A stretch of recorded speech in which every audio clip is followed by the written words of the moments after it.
Will I ever be able to afford to retire? If you're an educator in Michigan, that question has probably at least crossed your mind a couple of times recently. As a longtime teacher myself, I'm well aware that you probably haven't had a raise for a few years, you haven't advanced up the salary schedule, you've been asked to contribute more to your insurance, and now the state of Michigan pension that was promised to you when you started teaching has been significantly changed.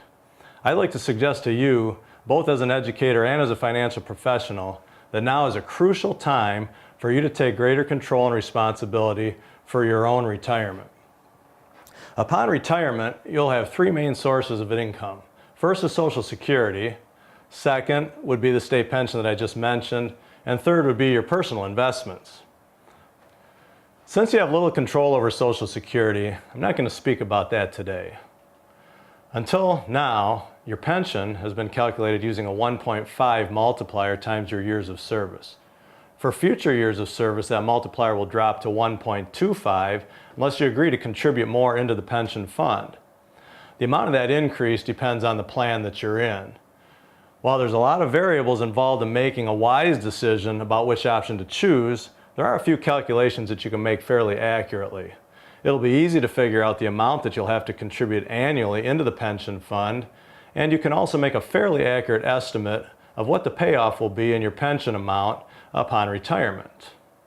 There is another option as well. You could freeze your pension at the point it's at right now, stop contributing, and then you would also get a 4% contribution into a 401 plan.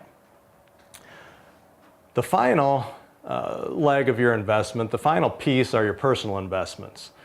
Those are by far the area that you have the most control over, yet they're also the most confusing. What type of an account should I use? Should I open up a 403 account? Should I use a Roth IRA? Possibly both. Who should I work with? Should I choose one of the vendors on the school list? Should I work with another professional? Should I manage my own accounts? And what should I invest in? There's over 27,000 mutual funds, thousands of ETFs. What fund should I choose? And how do I know how my investments are performing? To help simplify this process, there are a few basics that you can keep in mind. First, begin contributing early and be faithful with your contributions. If you haven't been able to do this, the IRS does have catch-up contributions that are fairly generous. This allows you to gain a lot of ground with your investments at later stages in your career. Second would be to be very aware of the fees and expenses in your accounts. This is sometimes difficult to do as many of the fees are hidden away in the investment products themselves. However, they do have a significant impact on the returns of your investments and certainly are going to be worth looking into. Next would be to be properly diversified. And when I talk about diversification, I don't mean just owning a bunch of stuff. What I mean would be to own different asset classes that all move in different directions at different times. They don't necessarily correlate with each other. Some examples of that would be fixed income versus stocks, U.S. versus international stocks, large versus small stocks, value versus growth, etc. This has a significant and maybe is the most important factor in the returns on your investments. And then finally, you should have some way of measuring the performance of your investments outside of just simply opening up your statement when it arrives in the mail and seeing if your account went up or down.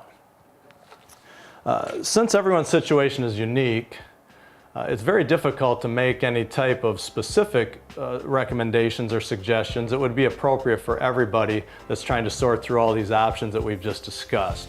However, if you are ready to take charge of your own financial future and would like to take a closer look, a more in-depth look at your personal situation from the viewpoint of a teacher, contact me by phone or email. When it's time to retire, you'll be glad that you did.